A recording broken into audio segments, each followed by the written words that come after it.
In today's lab, we will discuss about pulse modulation. ठीक है, जिस तरह मैंने अब इससे पहले जो लैब था, एकदम इससे पहले जो हमने दो लैब्स किए उसमें हमने एनालॉग मॉड्यूलेशन को डिस्कस किया था. ठीक है, मैंने ब्रॉडली आपको बताया हुआ था कि मॉड्यूलेशन के कुछ दो टाइप्स है. ठीक है, अ, एक है इसको एक को हम कहते हैं एनालॉग मॉड्यूलेशन, एक को हम कहते थे डिजिटल मॉड्यूलेशन. ठीक है, इस कोर्स में हमने एनालॉग मॉड्यूलेशन को स्टडी किया था. एनालॉग मॉड्यूलेशन की फर्दर फिर टाइप्स थे कुछ. एक एम्पलीट्यूड मॉड्यूलेशन था. ठीक है, वो हमने ऑलरेडी किया हुआ है. और एक एंगल मॉड्यूलेशन था. एंगल मॉड्यूलेशन के फर्दर दो टाइप्स थे, एक फ्रिक्वेंसी मॉड्यूलेशन और एक पल्स मॉड्यूलेशन. तो ये आपके पास एनालॉग मॉड्यूलेशन हो गया. दूसरी साइड पे आपके पास था डिजिटल मॉड्यूलेशन, जो मैंने कहा था कि अपकमिंग सेमेस्टर में आपका सीसीएन का कोर्स है, उसमें आप स्टडी करोगे. ठीक है, तो डिजिटल मॉड्यूलेशन में क्या होता है, वहाँ पर आपका जो मैसेज सिग्नल होता है वो डिजिटल फॉर्म में होता है. ठीक है, और जो कैरियर होता है वो वही एनालॉग फॉर्म में होता है. और इसके भी फर्दर तीन टाइप्स है, एक एएस के, एफएस के और पीएस के. ठीक है, amplitude shift keying, frequency shift keying और फेज शिफ्ट कीइंग.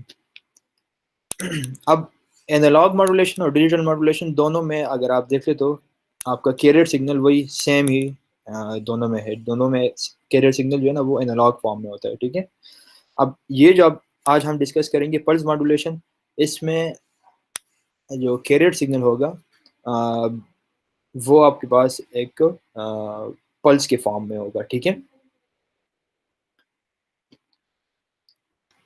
और इस लैब में स्पेसिफिकली हम पल्स मॉड्यूलेशन का एक टाइप है जिसका हम कहते हैं पल्स एम्पलीट्यूड मॉड्यूलेशन या पैम. ठीक है, PAM, उसको हम स्पेसिफिकली डिस्कस करेंगे. ठीक है, सबसे पहले what is pulse modulation. It is a type of modulation. A modulation scheme है where the carrier wave is a pulse wave. ठीक है, आपका जो carrier सिग्नल होता है वो एनालॉग फॉर्म में ना, देखो साइनोसाइडल सिग्नल नहीं होता. ठीक है, वो क्या होता है पल्स के फॉर्म में होता है. ठीक है, नॉर्मली हम क्या यूज़ करते थे अभी तक, कैरियर सिग्नल को हमेशा साइनोसाइडल सिग्नल ही यूज़ कर रहे होते थे. ठीक है, अब इसकी फर्दर जो है ना, अगर हम ब्रॉडली सेंस में देख लें तो इसके फर्दर हम दो हिस्सों में डिवाइड कर सकते हैं पल्स मॉड्यूलेशन को. ठीक है, एक एक को हम डिवाइड करते हैं एनालॉग पल्स मॉड्यूलेशन और एक को हम कहते हैं डिजिटल पल्स मॉड्यूलेशन. ठीक है, अब ये जो आपको तीन टाइप नजर आ रहे हैं ये आपके पास वो एनालॉग पल्स मॉड्यूलेशन के टाइप्स है. ठीक है, इसमें सबसे पहला जो टाइप है वो है pulse amplitude modulation, second one is pulse wave modulation और तीसरा है पल्स पोजीशन मॉड्यूलेशन. तो ये तीनों जो है ना आपके पास एनालॉग पल्स मॉड्यूलेशन के टाइप्स है. ठीक है, इसको आगे हम डिस्कस करते हैं कि इन तीनों का मतलब क्या है. ठीक है, दूसरे एंड पे अगर आप देख लें डिजिटल पल्स मॉड्यूलेशन, हमारे पास इसका दूसरा टाइप है जिसमें जिसको अगर हम फर्दर डिवाइड कर ले तो इसका जो डिजिटल पल्स मॉड्यूलेशन का जो टाइप है वो है उसको हम कहते हैं पल्स कोड मॉड्यूलेशन. ठीक है, ये आपने ऑलरेडी डिस्कस आपने ऑलरेडी स्टडी किया होगा. पल्स कोड मॉड्यूलेशन में हम क्या करते हैं, हम एक एनालॉग सिग्नल को लेते हैं और इसको हम डिजिटल में कन्वर्ट करते हैं. ठीक है, जिसके तीन स्टेप्स होते हैं, एक सैम्पलिंग, क्वांटाइजेशन और एनकोडिंग. तो आज के लैब में हम क्या करेंगे, इस एनालॉग जो पल्स मॉड्यूलेशन का पहला जो टाइप है पल्स एम्पलीट्यूड मॉड्यूलेशन, इसको हम डिस्कस करेंगे. ठीक है, सबसे पहले इन तीनों को देखते हैं, तीनों में फ़र्क क्या है. The first one is pulse amplitude modulation या इसको हम सिंपली पैम भी कहते हैं. ठीक है, इसमें क्या होता है, ये आपके पास वो पल्स वेव है जो कि हम एज ए कैरियर यूज़ करते हैं. ठीक है, और ये आपके पास वो मैसेज सिग्नल है. आपका जो कैरियर सिग्नल है वो अपने एम्पलीट्यूड को वेरी करेगा with respect to your message signal. तो ये आपका मैसेज सिग्नल है और ये आपके पास वो मॉड्यूलेटेड सिग्नल है. ठीक है, तो अगर आप देख ले कैरियर सिग्नल ने क्या किया हुआ है, अपने एम्पलीट्यूड को वेरी किया हुआ है with respect to the message signal. ठीक है, now this one is single side.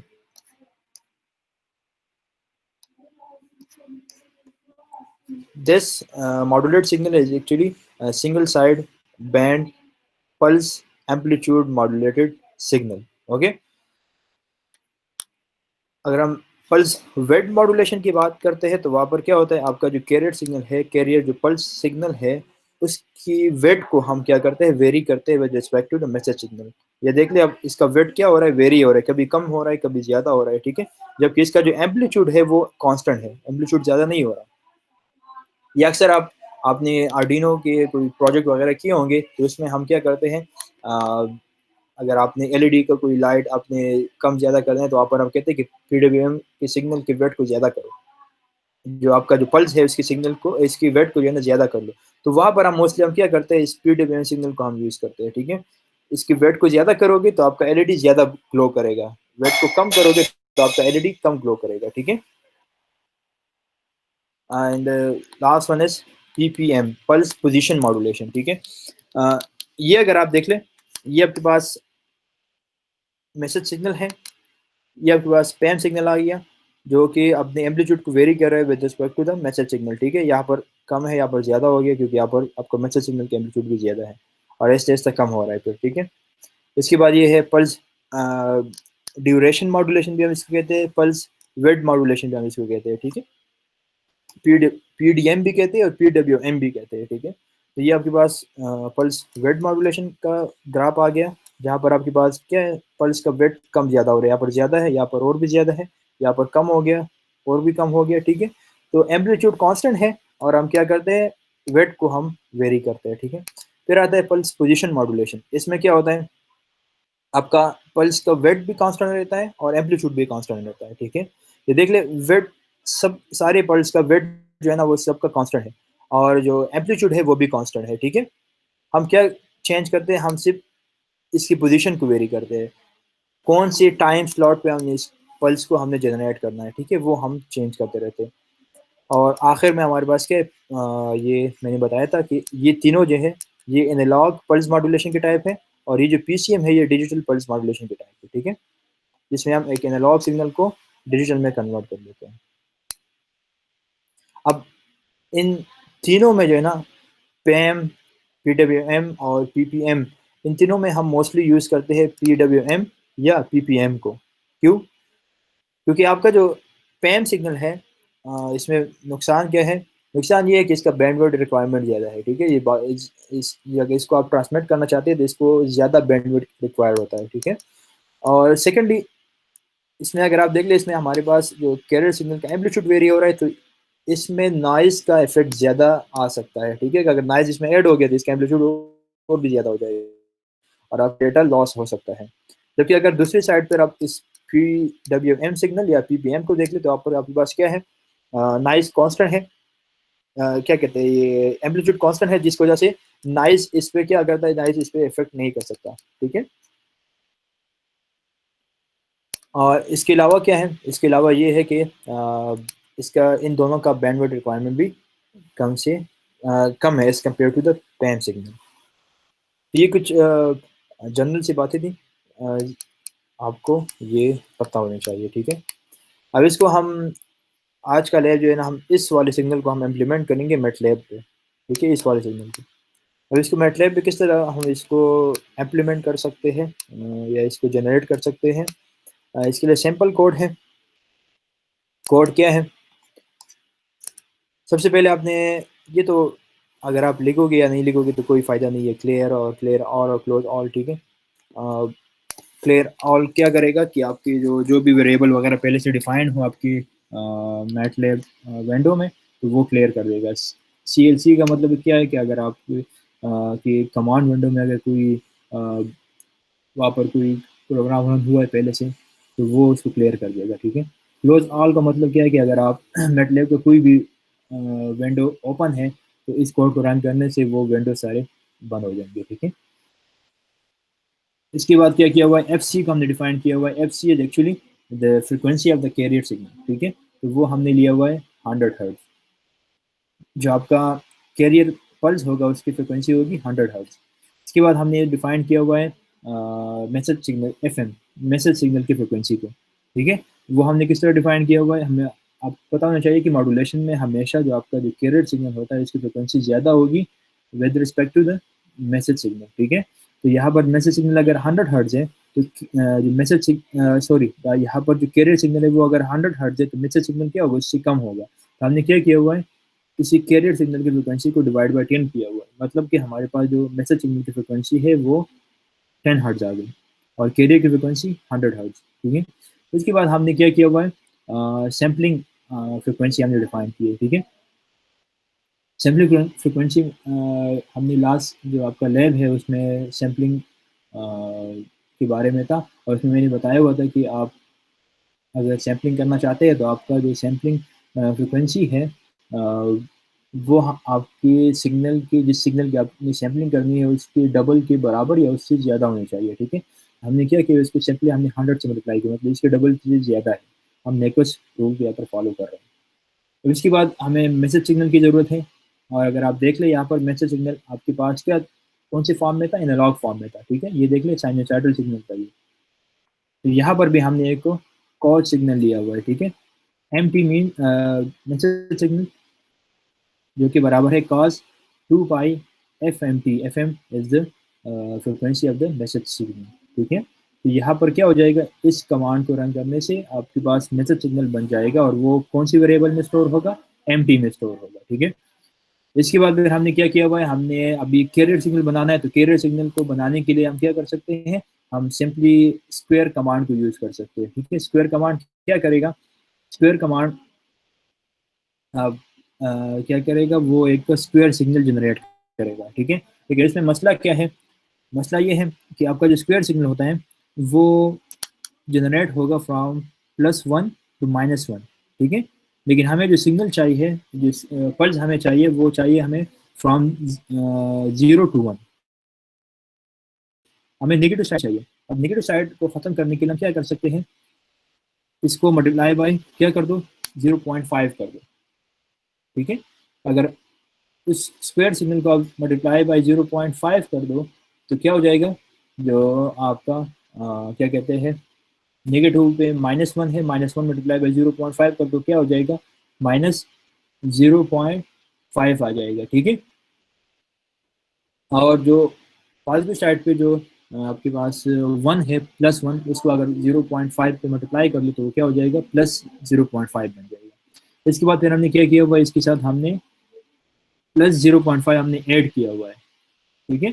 तो जो नेगेटिव साइड पे -0.5 था उसके साथ अगर +0.5 आप ऐड कर ले तो क्या हो जाएगा, वो 0 बन जाएगा। तो वो 0 लेवल में पहुंच गया, और ऊपर जो +0.5 था उसके साथ 0.5 और ऐड कर लो तो वो क्या बन जाएगा, वो ऊपर चला जाएगा, 1 बन जाएगा, ठीक है। तो अब ये कमांड रन करने से क्या हो जाएगा, आपके पास एक पल्स जनरेट हो जाएगा जो कि इसका एम्पलीट्यूड होगा फ्रॉम 0 टू 1, और वो स्टोर हो जाएगा किसमें, सीटी में, ठीक है। इसके बाद अगर आपने पल्स एम्पलीट्यूड मॉड्यूलेशन को फाइंड करना है तो इसके लिए हम क्या कर सकते हैं, हम सिंपली मैसेज सिग्नल को मल्टीप्लाई कर दो कैरियर सिग्नल के साथ, ठीक है। तो वही काम हमने यहाँ पर किया हुआ है, मैसेज को हमने मल्टीप्लाई कर दिया कैरियर के साथ और इसको हमने स्टोर कर दिया एस टी में। तो ये अब आपके पास एस के आपके पास क्या है, वो मॉड्यूलेटेड सिग्नल आ गया, ठीक है। इसको हम पैम सिग्नल कह सकते हैं, ठीक है। अब ये जो पैन सिग्नल आएगा ये डबल साइडेड होगा, इसमें नेगेटिव साइड भी होगा, पॉजिटिव साइड भी होगा, ठीक है। अब अगर हमने नेगेटिव साइड को ख़त्म करना है, हमने इस तरह सिग्नल लेके आना है, ये वाला जो है ये सिंगल साइड पैम सिग्नल है, ठीक है। तो अगर हम ये सिग्नल हम लेके आना चाहते हैं तो हम क्या करेंगे, हम फॉर लूप यूज कर सकते हैं, ठीक है। सबसे पहले आप एक एम्प्टी नल मैट्रिक्स आप क्या कर दो, डिफाइन कर दो।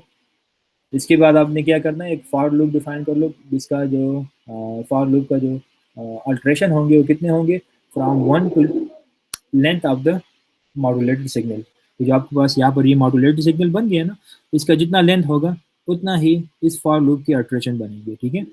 अब आपको पता है कि मैटलैब क्या करता है, हर एक जो भी सिग्नल को सेव करता है वो is a form of matrix वो स्टोर करता है, ठीक है। तो यहाँ पर क्या करेगा, उस क्या करें, इस अरे में जितने भी एलिमेंट होंगे उतने ही इस फॉर लूप का अल्ट्रेशन काउंट करेगा ये, ठीक है।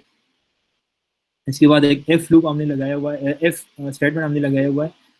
एफ स्टेटमेंट में क्या किया हुआ है, हमने लिखा हुआ है कि S T I equal to 0। अगर यहाँ पर जो आपका मॉड्यूलेटेड सिग्नल है उसकी वैल्यू अगर 0 के बराबर है तो आप क्या कर दो, वही वैल्यू आप टी में भी स्टोर कर दो, ठीक है। और अगर क्या है, और अगर इसकी वैल्यू 0 के बराबर नहीं है तो आप क्या कर दो, इस मॉड्यूलेट सिग्नल की जो भी वैल्यू है इसके साथ 2 जमा कर दो, ठीक है। 2 जमा करने से क्या होगा, जो आपके नेगेटिव साइड है वो ऊपर चला जाएगा, पॉजिटिव साइड पे चला जाएगा, ठीक है। लेट सपोज अगर आपके पास नेगेटिव साइड पे इसका एम्पलीट्यूड -1 है, तो इसके साथ अगर 2 जमा करोगे तो क्या बन जाएगा, वो -1 + 1 बन जाएगा, ठीक है। तो नेगेटिव साइड पे इस तरह हम खत्म कर सकते हैं। और ये फॉर लूप क्यों लगाया, फॉर लूप इसलिए लगाया हुआ है कि जितना भी आपके पास वो मॉड्यूलेट सिग्नल है उन सब वैल्यू के साथ आप क्या कर लो, ये वाला ऑपरेशन परफॉर्म करो, ठीक है। तो इस तरह आप क्या कर सकते हो, डबल साइडेड पैम सिग्नल को सिंगल साइडेड में कन्वर्ट कर सकते हो। अब जो डबल साइडेड सिग्नल है वो ST में स्टोर हो गया और सिंगल साइडेड जो है वो TT में स्टोर हो गया, ठीक है। इसके बाद सिर्फ आपने प्लॉटिंग करनी है, 411 मतलब 4 प्लॉट है। पहले आपके पास क्या आ गया, हमने मैसेज सिग्नल को प्लॉट कर दिया, ठीक है, T, MT, ये आपका मैसेज सिग्नल हो गया। फिर 412 मतलब 4 प्लॉट में से दूसरा जो नंबर है उसमें हमने कैरियर सिग्नल को प्लॉट कर दिया, TCT आ गया, ठीक है। और तीसरी प्लॉट में हमने क्या करते हैं, उस double sided band modulated signal हमने प्लॉट कर दिया था। और आखिर में हमने क्या किया हुआ है, इसके सिंगल साइड का हमने प्लॉट कर दिया। इसको इस कोड को मैटलैब पे टाइप करके इसको रन करने के बाद कुछ इस तरह ग्राफ आपको नजर आएंगे, ठीक है। ये वो पहला प्लॉट है जो हमने कॉस्ट सिग्नल डिफाइन किया हुआ था, ठीक है। ये कॉस्ट सिग्नल आ गया। इसके बाद ये वो कैरियर सिग्नल आ गया जिसका एम्पलीट्यूड फ्रॉम 0 to 1 मैंने आपको बता दिया था, ठीक है। स्क्वायर वेव जब भी बनता है उसका एम्पलीट्यूड फ्रॉम +1 to -1 होता है, लेकिन हमने वो 0.5 मल्टीप्लाई और 0.5 प्लस किया था जिसकी वजह से क्या बन गया, ये 0 to 1 आ गया, ठीक है। इसके बाद इन दोनों को जब हमने मल्टीप्लाई कर दिया तो आपके पास ये आ गया, ये वो ST है, ठीक है। इसमें क्या है, ये डबल साइडेड है, ठीक है। डबल साइड मीन मतलब पॉजिटिव साइड पे भी इसकी वैल्यू है, नेगेटिव साइड पे भी है, ठीक है। अब इसके बाद हमने इसको सिंगल साइड बनाना है तो हमने फिर क्या कर दिया था, वो लूप लगा के हमने यहाँ पर क्या कर दिया था, जहाँ पर 0 है तो हमने कहा होता कि जहाँ पर 0 इसको 0 ही रहने दो, ठीक है, इसको चेंज ना करें। लेकिन जहाँ पर 0 नहीं है तो इसके साथ +2 कर दो। तो यहाँ पर अगर आप देख लीजिए 2 है 1 है तो इसके साथ +2 कर दो, 3 बन गया, ठीक है। और यहाँ पर ये -1 है जिसके साथ क्या कर दो, +2 कर दो तो ये 1 बन जाएगा, यहाँ पर 1 आ गया। इसी तरह हमने double sided band modulated signal को फिर हमने single side band modulated signal में हमने कन्वर्ट कर दिया, ठीक है। तो ये आपका सिंपल सा लैब है, इसमें कोई कंफ्यूजन नहीं है, आपने ऑलरेडी किया भी हुआ था एम्पलीट्यूड मॉड्यूलेशन में। हमने क्या किया, सिंपली हमने मैसेज सिग्नल को मल्टीप्लाई कर दिया कैरियर के साथ, जिससे हमारे पास मॉड्यूलेटेड सिग्नल आ गया, ठीक है। लेकिन मेन जो आपका ट्रिक है वो यहाँ पर है कि आप ये जो पल्स अब किस तरह जनरेट कर सकते हो, ठीक है, और इसको फिर सिंगल साइड में किस तरह कन्वर्ट करना है, ये मेन आपके पास ट्रिक है। यस सर, सर तो बहुत ही है सर। हाँ, अब इसके बाद क्या करना है आपने, हाँ आपने ये जो आपके पास ये सिग्नल बन गया, ये मॉड्यूलेटेड सिग्नल है, इससे आपने या इस सिग्नल से आपने दोबारा से ये वाले सिग्नल रिकवर करना है, इसको हम कहते हैं डीमॉड्यूलेशन, ठीक है। तो आपने इसी कोड में कुछ चेंजेस करनी है, इसी कोड में थोड़ी सी चेंजेस करनी है, और आप क्या कर सकते हो, इस सिग्नल से इस वाले सिग्नल से दोबारा से ये बना सकते हो, ठीक है। तो आपका पहला टास्क क्या है, पहला टास्क ये है कि आप क्या कर दो, ये जो आपका कोड गिवन है इस लैब में इसका आप डी मॉड्यूलेशन परफॉर्म कर लो, ठीक है, मैटलैब पे। सेकंड क्या है, सेकंड मैटलैब में आपके पास पैम जो आपका पल्स एम्पलीट्यूड मॉड्यूलेशन है इसके लिए बिल्ट एंड फंक्शन भी मौजूद है, पैम मोड के नाम से, ठीक है। उसको आप यूज़ कर ले और पल्स एम्पलीट्यूड मॉड्यूलेशन को मैटलैब पे इम्प्लीमेंट कर दे, ठीक है। तीसरे क्वेश्चन में क्या है, अब उस पल्स एम्पलीट्यूड मॉड्यूलेटेड सिग्नल को अगर आपने डी मॉड्यूलेट करना है, उसको वापस रिकवर करना है मैसेज सिग्नल को, तो इसके लिए फिर आपके पास मैटलैब में डी मॉड्यूलेशन के लिए बिल्ड एंड फंक्शन मौजूद है, जिसको हम कहते हैं किस नाम से, पैम डी मोड के नाम से मौजूद है, ठीक है। इसको आप फंक्शन को यूज़ कर लें और आप क्या कर लें, पल्स एम्पलीट्यूड मॉड्यूलेशन की डी मॉड्यूलेशन को आप इम्प्लीमेंट कर दें मैटलैब पे, ठीक है। ये जो पहला क्वेश्चन है इसको आपने क्या करना है, ये जो आपको गिवन कोड है इस वाले कोड में आपने चेंजेस करनी है, ठीक है, पहले क्वेश्चन के लिए। दूसरे क्वेश्चन और तीसरे क्वेश्चन के लिए आपने ये बिल्ड एंड कमांड यूज़ करना है, ये बिल्ड एंड फंक्शन यूज़ करना है, पैम मोड और पैम डी मोड, ठीक है।